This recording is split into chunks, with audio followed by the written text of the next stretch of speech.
Ms. Gentry, staying with Vallejo for a second, given the current financial situation here in Vallejo and the large number of layoffs to both firefighters and police officers, but in general public safety, at the state level, if elected, what would you do to try and help alleviate the rise in crime and overall concern of public safety here in Vallejo? You know, I am such an advocate of not messing in other people's backyard. The city of Vallejo is well poised to fix their problems and to look at their problems and to find solutions for their problems. I would come to the table at any and all and every meeting to help think through new solutions and new ways to fix the rising crime problem in Vallejo.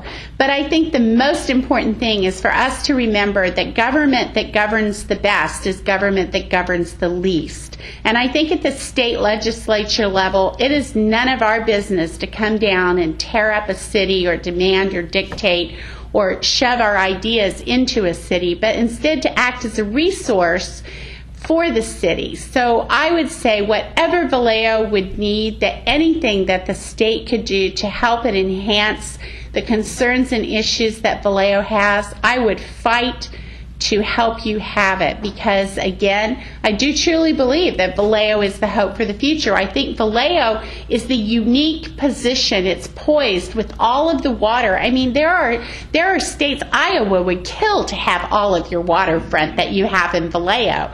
And to be able to expand it and grow it. I was in San Diego recently, and the drink Red Bull sponsored the jet ski shows. I was in Sassoon recently, and Sassoon was sponsoring the California State Jet Ski Championships. I mean, whether it's jet ski championships or whether it's water ski shows or whether it's tearing up, dismantling boats instead of sending them through the Panama Canal to Texas, whatever it is, by gosh, we need to get Vallejo back on track and get jobs in industry. And a lot of the problems can be solved themselves by empowering and expanding Vallejo's business and economy, because then you have the money to pay for services that you've lost. So the bankruptcy and the financial plight of Vallejo can be the tide can be turned by stimulating the economy and growing the community. So I'd do anything I could to help Vallejo be solvent, strong, powerful, and a proud community within this district. Thank you.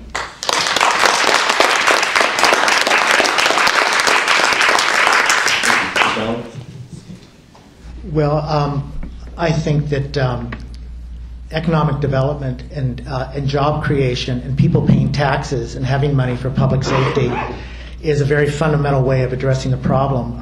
I've talked a lot. I enjoyed the endorsements of almost every statewide public safety organization, whether it be fire or police. I think there's no more essential function for society than providing for safety. Having said that, there's two parts to the equation. One part of it is finding the funding, just like we need to do so for education, but also for public safety, and also the controlling the costs. I know that a lot of my dialogue with the public safety unions have been about the escalating costs of pensions and trying to find humane, practical ways to reduce those costs to the state or the taxpayers so that we can afford. We don't want to keep on laying off our fire and police. If anything, you want to have the right balance. So striking that right balance is between your spending equation and also providing the revenue and the wherewithal so that we are able to fund them. And this might sound a little bit off track, but I don't think it is at all. I think there's two ways of looking at the short term, which is we want to bring people back on payroll and have the protection. But long term is if we have the finances and the wherewithal, money invested in early childhood education, the schools end up on the other end in reducing prison populations and drug rehab centers. So I think that is more of the long-term answer. But the short-term answer right now is to get people back to work and paying taxes, and then working with the public safety unions regarding costs for the public. Thank you.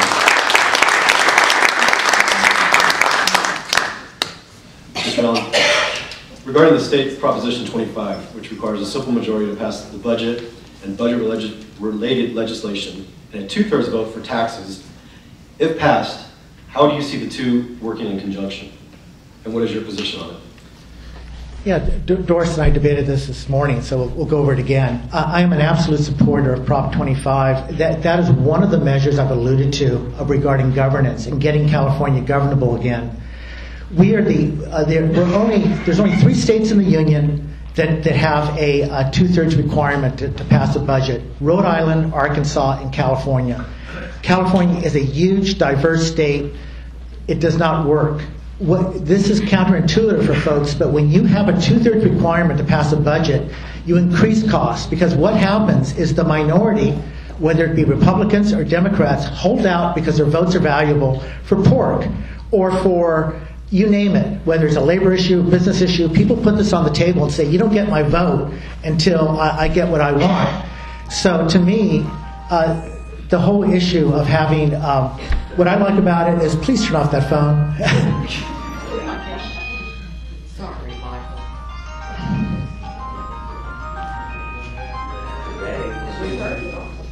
I'm sorry. So anyway, just so that we're clear what 25 provides for, it provides for majority vote. It does not affect taxes. The 2/3 tax rule stays in effect. And essentially, the part that I think most of the public would agree with, and I agree with, is that presently, when you don't pass a budget, the legislators don't get paid, but they get all the money retroactive eventually when the budget is passed. 25 would mean a permanent loss. If you're not doing your job and you don't pass the budget, you don't get paid permanently, and that's a very good provision of the law. Thank you. Ms. Gentry? Well, I support the 2/3 requirement. I think that whoever is in power is going to be in power, and whoever is the underdog is going to be the underdog, and the 2/3 really helps to keep everybody in check. There's times that the Republicans are the underdog, and there's times the Democrats are the underdog, but I think if you can't get 2/3 of a room to agree on something, you really should not be pushing it through. I like having that requirement. And in the ballot measure that's currently on the books, the proposition that we're currently voting on, you can put anything on the books, and it can be overthrown by the courts. And there is a statement in there that can be tossed out, and there will be tossed out instantly, and that's the part where it says the legislature will not be paid at all if they don't turn a budget in on time, because it's already been proven by the labor board that you cannot not pay an employee for due diligence of their job. If an employee is working in their job, you have to pay them. So you guys can go to the polls and vote all you want and say, I'm not going to pay the legislature because they didn't do their job to my satisfaction. But the truth of the matter is the courts are going to toss that out, because if a legislator is sitting in the chair, they're doing their job and they're going to be paid for it. And I'm not done.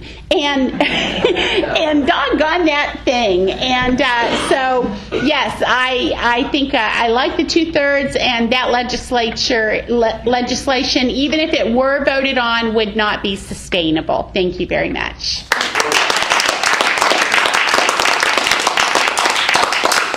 Is there time for a rebuttal? Just a brief rebuttal on it? No, at the end. You have to do it at the end. Okay, fine.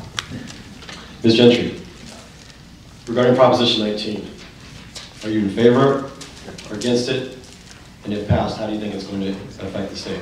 I've talked to sheriff. I'm going to talk faster. I've talked to sheriff and policemen. I've talked to chiefs of police. I've talked to people all over this district, and let me just tell you straight up, there is no test right now. He's talking about drugs, marijuana. Okay, so there's no test right now to give you to determine what level of toxicity is okay or not okay, so you can go out and just smoke a whole pot or a bag or a bowl of whatever you smoke, and then you can go jump in and drive a school bus of kids to school, or you could jump in a dump truck and drive a dump truck down a freeway, or you could. And so the sheriffs and the police police and everybody say there has to be some way of measuring, of evaluating, of being able to have a litmus test to tell when a person is of legal impairment or not legal impairment. And so the real issue is, I think eventually marijuana will be legalized just like alcohol was legalized. I'm not a Carrie Nations with an axe running through America, but I am here to tell you that the way the language of this is written, it will not pass muster, it cannot be enforced, it will not work, and it is not good for the state of California, so do not support that measure. Thank you.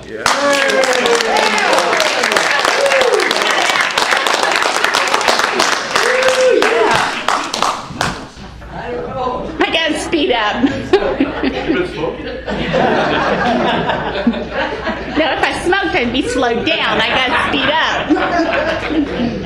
Thank you, Mr. Gentry. Never inhale. Mr. Allen? I never inhale.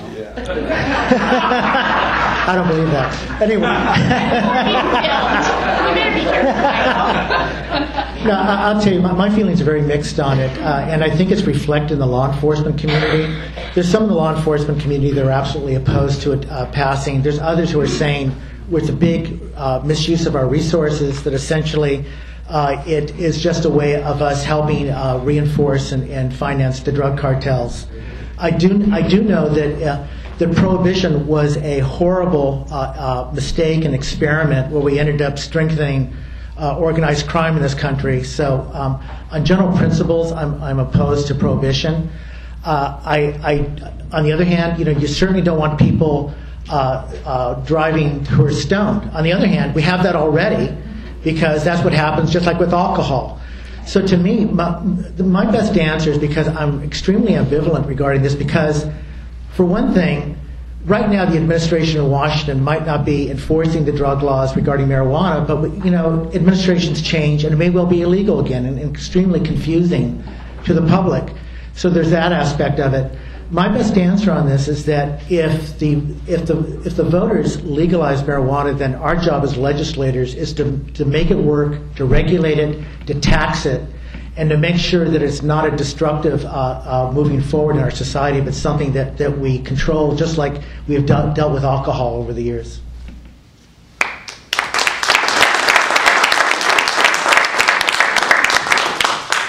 Thank you. Mr. Allen?